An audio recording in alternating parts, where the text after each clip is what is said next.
বলি কই গো, এবার তো ঘুম থেকে ওঠো নাকি? বলি মাঠে যেতে হবে না নাকি গো?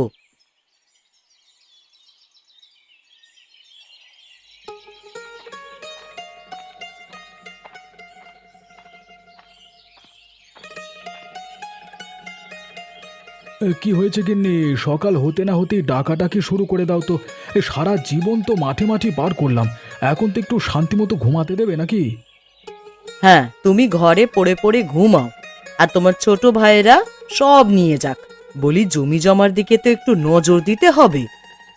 আরে জমি জমা যা আছে সব আমাদের তিন ভাইরই, সবাই আমরা সমান ভাগীদার। সুতরাং যে নিয়ে যাবে তার ভাগেরটা সেই নেবে। এটা নিয়ে আবার মাথা ব্যথা কেন থাকবে শুনি? হ্যাঁ গো, দুনিয়া তো খুবই সোজা তোমার জন্য। তোমার মতন বোকা মানুষ আমি আর দ্বিতীয়টি দেখিনি। কেন, আমি কি ভুল কিছু বললাম নাকি?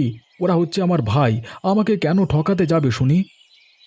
তাদের গুণবতী বউয়েরা আছে যে, ওদের কুমন্ত্রণা পেলেই দেখবে মাথা ঘুরে যাবে। তখন দেখবে এইসব নিয়েই ভাইয়ে ভাইয়ে যুদ্ধ বাঁধবে। যুদ্ধ বাঁধলে আমাদের নিজেদের কোনো ব্যাপার নিয়ে কখনো বাঁধবে না। আর যদিও বাঁধে, সেটা তোমাদের তিন বইয়ের ঝগড়ার জন্যই বাঁধবে, দেখো। যার জন্য চুরি করি সেই কিনা আমাকে বলে চোর। বেশ, আমি আর কিচ্ছুটি বলবো না তোমাকে। তোমার যা ভালো লাগে তাই করো। মাঠে যে যাব সকালবেলায়, তা কি না খেয়ে যাবো নাকি? মাঠে সকালে কিছু রান্না করেছো তোমরা? বলি সংসারে কি আমি একা থাকি নাকি যে সব দায়ভার আমার ঘাড়েই থাকবে? বাড়িতে তো আরো দুটো বউ আছে। সবাই সবাইকে এভাবে প্রতিদ্বন্দ্বী ভাবলে এই সংসার চলবে কি করে শুনি? এত কথা আমি জানি না বাপু। ঘরে গুড়মুড়ি আছে, তাই খেয়েই যাও এখন। তোমার সাথে কথা বলাই বেকার। তা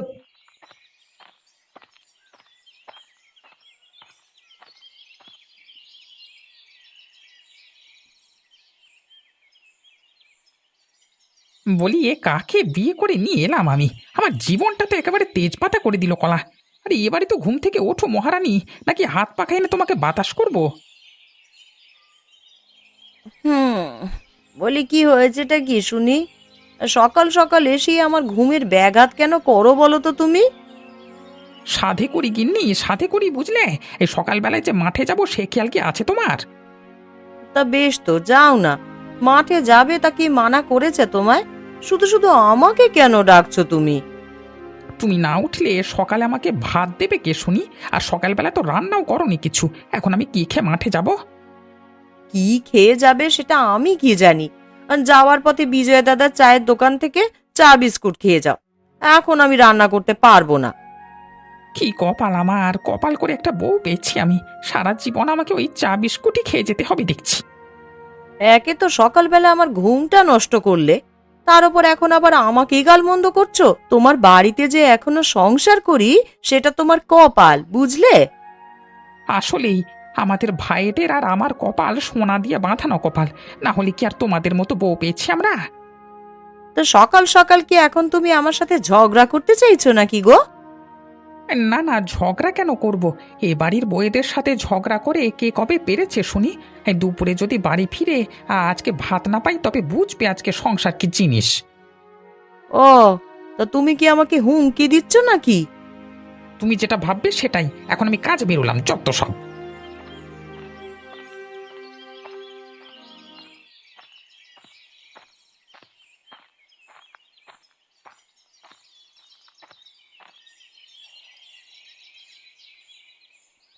বড় বৌদি, আরে ও বড় বৌদি, এই নাও বাজার করে নিয়ে এসেছি আমি। কালকে রাতে যে বাজার করতে বলেছিলে সেগুলো সবই নিয়ে এসেছি। তা বেশ তো, নিয়ে এসেছো ভালো কথা। দেখছো না আমি কাজ করছি। বাজার নিয়ে মেজো আর ছোটর কাছে দিলেই তোরা রান্না শুরু করে দিতে পারে। তারা কত শোনে আমার কথা। এ বাড়িতে বেটা ছেলেদের কোনো দাম আছে নাকি? কি বলতে চাইছো কি তুমি? আমরা কেউ তোমাদেরকে পাত্তা দিই না? সেটা কি আর বলে বোঝাতে হয় নাকি তোমাদের? হ্যাঁ, বলবার আগেই তো সব বুঝে যাও তোমরা। কি হয়েছে দিদি? এত চেঁচামেচি কিসের সকাল সকাল? দেখ না তোর স্বামী কি বলে। কি হয়েছে তোমার? বাজারের ব্যাগ নিয়ে এইভাবে দাঁড়িয়ে আছো কেন? বাজার করে নিয়ে এসেছে, তুই আর মেজো বউ গিয়ে রান্না চড়িয়ে দে। আমি হাতের কাজটুকুনি শেষ করেই আসছি। তা আমরা দুজনে রান্না করব আর তুমি কিনা এখানে বসে থাকবে, তা তো হবে না দিদি। রান্না করলে তিনজনকে একসাথে গিয়ে রান্না করতে হবে। এই যে আবার শুরু করলে তোমরা। এই জন্যই তো বলি তোমাদের দিয়ে সংসার হবে না। তোমাদেরকে একটা কাজের কথা বললে একজনের আরেকজনের উপর চাপিয়ে দিতে ব্যস্ত হয়ে পড়ো। তুমি চুপ করে থাকো তো। সংসার কি আমার একার নাকি যে আমি খেটে খেটে মরবো? মেজদি তো এখনো ঘুমাচ্ছে, আর সে তো উনুনের ধারে যেতেই চায় না। তুই গিয়ে মেজ বউকে ডেকে নিয়ে আয়, আমরা সবাই একসাথেই রান্না করব। আমি ডাকতে পারবো না বড়দি, আমি ডাকতে গেলে শেষে আমাকে দু কথা শুনিয়ে দেবে। তার থেকে বরং তুমিই ডেকে নিয়ে এসো।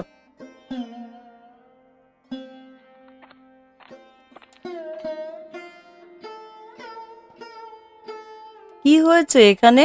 এত হট্টগোল কিসের শুনি? ওই তো মেজদি চলে এসেছে। আরে সকাল থেকে উনুনে হাঁড়ি চড়েনি। এবার চলো, সবার জন্য রান্না করতে হবে তো নাকি?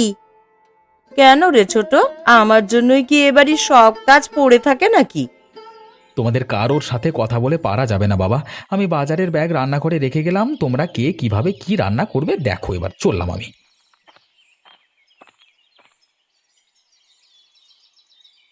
কি রে মেজ, ছোট কোথায় গেল আবার? এখানেই তো বসেছিল একটু আগেও। বোঝো না দিদি, এখানে থাকলে যে কাজ করতে হবে, তাই তো সুযোগ বুঝেই কেটে পড়েছে। আমাদের দিয়েই সব কাজ করানোর ধান্দা, বুঝলে? দাঁড়া, আমি এক্ষুনি ছোটকে ডাকছি। কাজ ফাঁকি দেওয়া ছুটিয়ে দেবো একেবারে জন্মের মতন। ছোট, ও ছোট, একবার রান্নাঘরে আয় তো।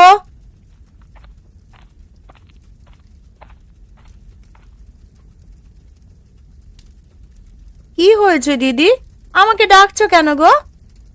মেজ, তরকারি কাটা শেষ, তুই বরং মাছগুলো কেটে ফেল দেখি। ও বাবা, আমি ওসব মাছ কাটতে পারবো না দিদি। তুমি তো জানোই মাছের গন্ধ আমার নাকে গেলে আমার গা গোলায় বড্ড। তা খাবার সময় তো গোলায় না রে ছোট, তখন তো কারো কথাই চিন্তা করিস না। নিজের মতো নিজে বড় মাছের পেটিটা খেয়ে তবে উঠিস। আমাকে একদম কথা শোনাবে না দিদি, বলে দিলাম।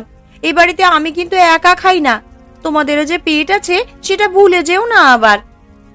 তোদের কি সারাদিন ঝগড়া করা ছাড়া আর অন্য কোনো কাজ নেই?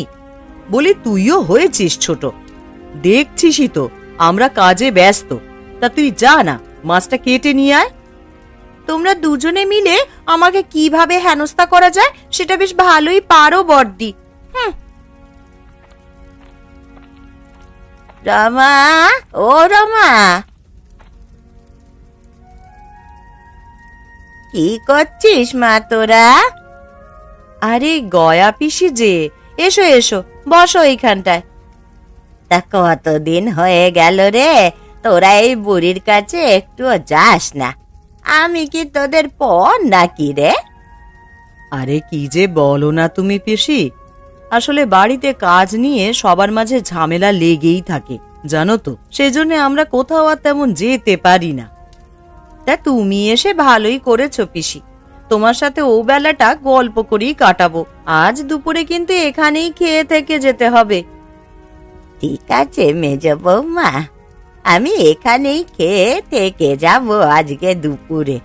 তোরা তাড়াতাড়ি রান্নাটা শেষ কর। কি রে বৌমা, গোপালরা তো এখনো এলো না খেতে? ওরা স্নান করে এসেই খেতে বসবে পিসি। ওদেরকে ডাকতে আমি ছোটকে পাঠিয়েছি, ওরা এলেই সবাই খাওয়া শুরু করবে।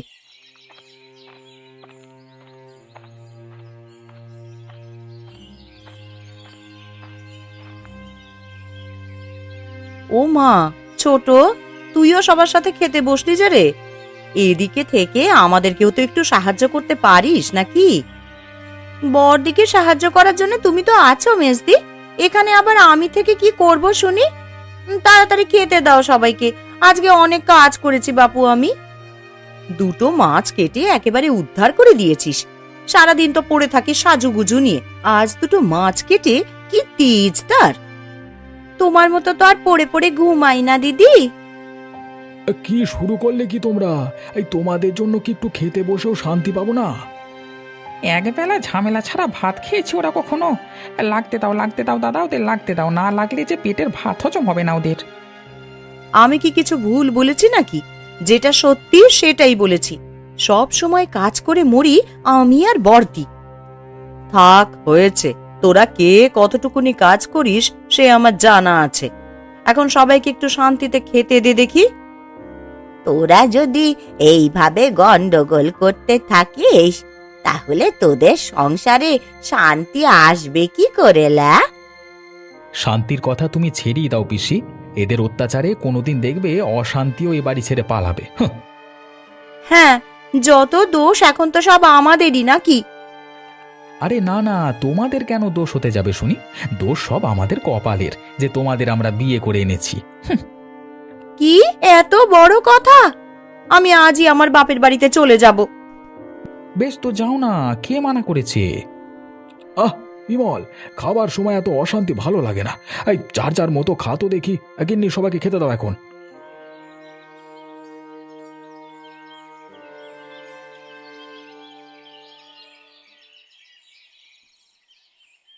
রোজ রোজ এই অশান্তি তো আর ভালো লাগছে না রে। এভাবে চলতে থাকলে তো সংসারে টেকা দায় হয়ে যাবে। আমার তো বাড়িতে আসতেই মন চায় না, শুধু দুবেলা দুমুঠো খেতে হয় বলে আমি বাড়িতে আসি। এভাবে প্রতিদিন অশান্তি কার ভালো লাগে বলো তো দাদা? কি আর করব আমরা? ওদের তো ফেলে দিতে পারি না। ওরা যে আমাদের গিন্নি, ওদের তো বুঝিয়েও কোনো কাজ হচ্ছে না। বোঝালে হবে না, ওদেরকে বুদ্ধির জোরে মাত করে দিতে হবে। এমন বুদ্ধি করতে হবে যেন তিন বউ এক হয়ে যায়, আর এমনভাবে এক হবে যেন আর কখনো ওদের মাঝে ঝামেলা না হয়। এমন কি বুদ্ধি করা যায় বলো তো, যা করলে সোজা হয়ে যাবে, ওদের মাঝে একতা ফিরে আসবে?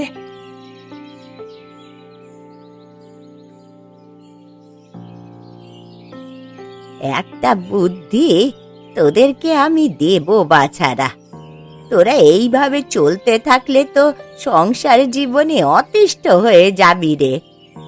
তুমি বলো না পিসি, কিভাবে এই সংসার এক হবে? আগে তুমি এসে এখানে বসো আমাদের পাশে, তারপরে বলো আমাদের কি করতে হবে। এর জন্য আমি তোদেরকে যা যা করতে বলবো ঠিক তাই তাই করবি, কেমন? তুমি যা বলবে পিসি আমরা সব করতে রাজি। তুমি শুধু বলো আমরা কি এমন কাজ করলে ওরা আর এমন ঝগড়া করবে না কখনো। তোদেরকে কালই এ বাড়ি ছেড়ে শহরে যাবার নাম করে বেরোতে হবে, অন্তত 1 মাসের কথা বলে। তো তারপর? তারপরে শোন মন দিয়ে।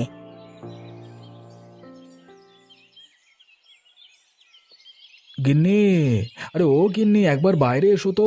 তোমার সাথে কিছু জরুরি কথা আছে। মেজো বউ, ছোট বউ, তোমরা বাইরে এসো।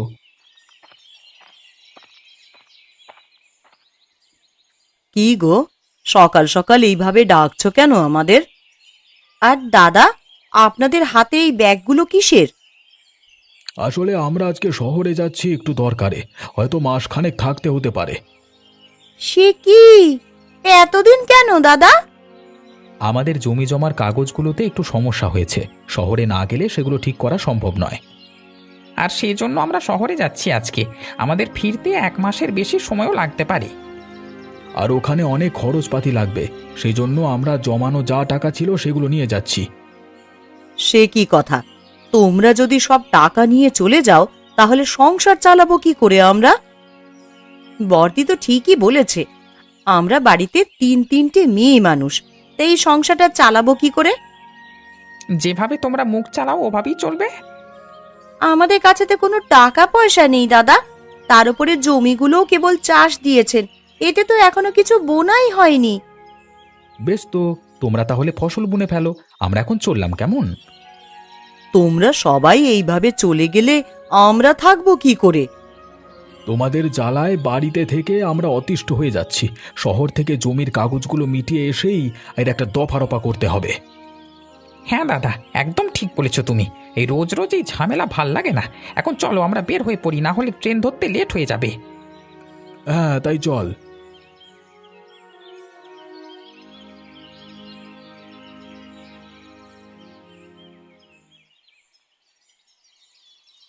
মানুষগুলো হঠাৎ এইভাবে চলে গেল কেন?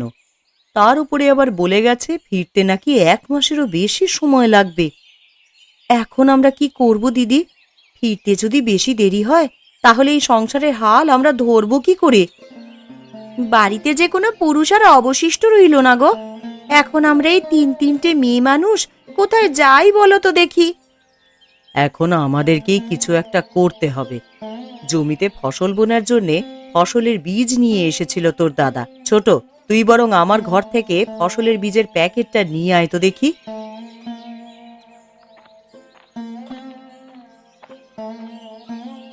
এ যে তরমুজের বীজের প্যাকেট দিদি। জমিতে বোধহয় দাদারা তরমুজ চাষ করতে চেয়েছিল। তাহলে কি এখন আমাদের তরমুজ চাষ করতে হবে? আমরা মেয়ে মানুষ হয়ে এগুলো করব কি করে? কি করে আবার? যেভাবে ঝগড়া করো ঠিক সেইভাবে মুখ না চালিয়ে হাত চালাবে। মুখ তো আমার থেকে তোর বেশি চলে রে ছোট। ঝগড়ার দিক দিয়ে তুই তো কোনো অংশে কম নস। আহ, তোরা থামবি? এখন আমাদের ঝগড়া করার সময় নয়। এখন আমাদের কাঁধে কাঁধ মিলিয়ে কাজ করবার সময়। তাহলে এখন কি করব আমরা দিদি? জমির চাষের কাজ তো শেষ হয়েছে। চল আমরা তিনজনে গিয়ে জমিতে তরমুজের বীজ ফেলে আসি। হ্যাঁ হ্যাঁ দিদি, তাই চলো।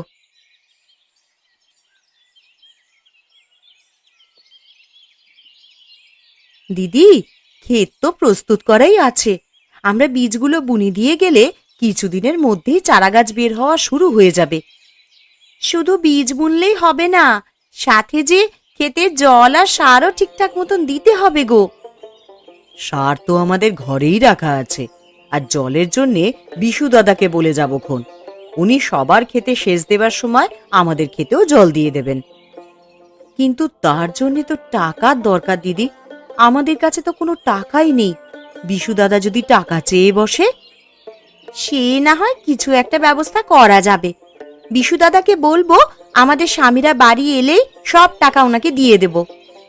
এখন চল তো দেখি, হাত চালিয়ে বীজগুলো বপন করে ফেলি সবাই।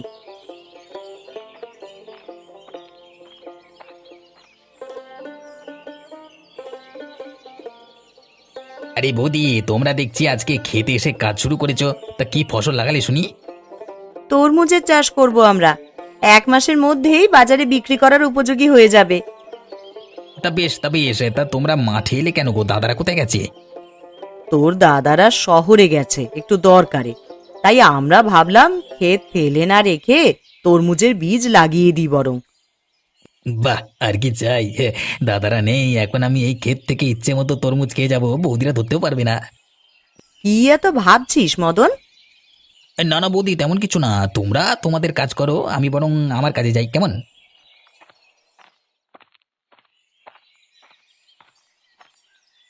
কাজ তো সব শেষ দিদি। চলো না এবার আমরা বাড়ি যাই। এই রোদে আমার আর ভালো লাগছে না। হ্যাঁ, আমাদের কাজ শেষ। এবার কাল এসে সার দিয়ে জলের ব্যবস্থা করে যাব। একবার ফলন শুরু হলে 15-20 দিনের মাথায় তরমুজ পাকতে শুরু করবে। হ্যাঁ, এখন চলো দিদি, বাড়ির দিকে যাই।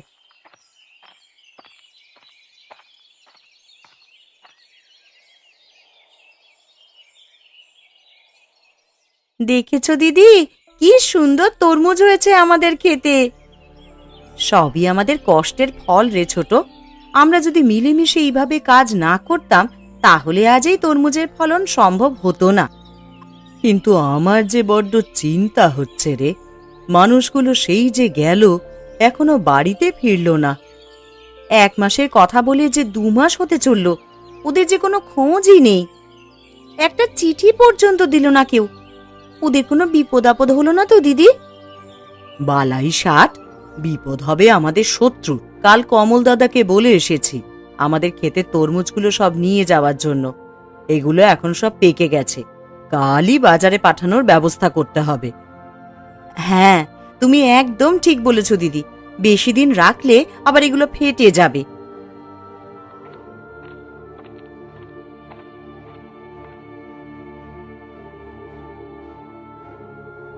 আরে বৌদি, এই তোমাদের খেতে তো খুব সুন্দর তরমুজের ফলন হয়েছে দেখছি। এগুলো তো সব পেকে গেছে। হ্যাঁ রে মদন, কালই এগুলো বাজারে পাঠানোর ব্যবস্থা করব আমরা। কিন্তু আমি থাকতে সেটা তো হতে পারে না। আরে আগে আমি কালকে সকালে এসেই বস্তা ভরি তরমুজ চুরি করে নিয়ে চলে যাবো, ঠিক আছে ঠিক আছে। কি এত ভাবছিস বলতো মদন? না না, ও কিছু না, আমি এখন যাই, হ্যাঁ আমার কাজে যাই, ঠিক আছে।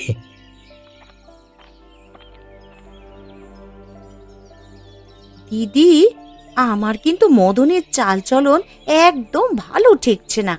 ও তো এমনিতেই সারা গ্রামে চুরি করে বেড়ায় গো। শেষমেশ যদি আমাদের তরমুজ খেতে চুরি করে, সেই সুযোগ মদনকে দেওয়া যাবে না।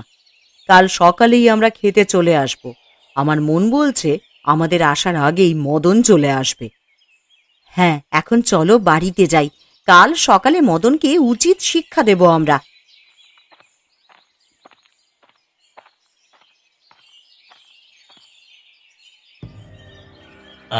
কত পাকা পাকা তরমুজ চারপাশে, একটা কি খেয়ে দেখবো একটু?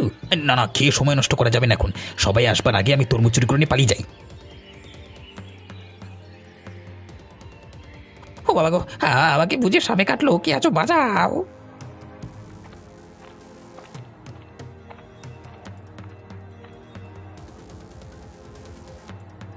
কি রে মদন, কি হয়েছে? তুই এইভাবে চেঁচামেচি করছিস কেন রে? এ কি মদন, তুই আমাদের ক্ষেতে তরমুজ চুরি করে নিয়ে যাচ্ছিস? তোর সাহস তো কম নয়। আমাকে বাঁচাও বৌদি, তোমরা আমাকে সাপে কেটেছে বৌদি, বাঁচাও। আর চুরি করবি কখনো? এবার তোকে কে বাঁচাবে বল?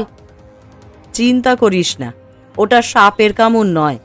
আমরা তোর জন্য বেলের কাঁটা বিছিয়ে রেখেছিলাম। কাল তোর হাবভাব দেখেই আমরা বুঝেছি যে আজ তুই আসবি। আবার ভুলে গেছে বৌদি, এই তোমরা আমাকে ক্ষমা করে দাও।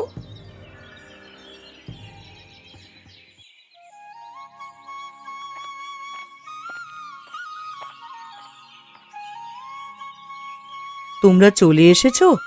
জানো, তোমাদের জন্য কত চিন্তা হয়েছে আমাদের। একটা চিঠি পর্যন্ত কেউ দাওনি তোমরা। আমরা তিনটি মেয়ে মানুষ না পেরে এই ক্ষেতে তরমুজের চাষ করেছি। খুব ভালো কাজ করেছো তোমরা মেজো বউ, আমরা তো এটাই চাইতাম। মানে কি চাইতেন দাদা? আমরা চাইতাম তোমরা তিন বউ সবসময় মিলেমিশে থাকো, তাহলে সংসারে শান্তি বিরাজ করবে। এই জন্যই পিসির বুদ্ধিতে আমরা কিছুদিন পিসির বাড়ি থেকে বেরিয়ে এলাম। তোমরা আমাদের ছেড়ে একা একা বেরিয়ে এলে। তোদের ফেলে না গেলে এখনো কি তোদের মাঝে মিল হতো নাকি রে? তোদের তিন বউয়ের তরমুজের ক্ষেত হতো তাহলে? আমরা আমাদের ভুল বুঝতে পেরেছি। আমরা আর ঝগড়া করব না। আমাদের তিন বউয়ের একত্রে কাজ করার জন্যে আজ তিন বউয়ের তরমুজ খেতে তরমুজের ভালো ফলন সম্ভব হয়েছে। এখন চলো সবাই, এগুলো বিক্রির ব্যবস্থা করতে হবে যে। তা তোরা যেখানেই বিক্রি করতে যাস না কেন, বলবি এই যে তিন বউয়ের তরমুজ খেতে চাষ করা তরমুজ।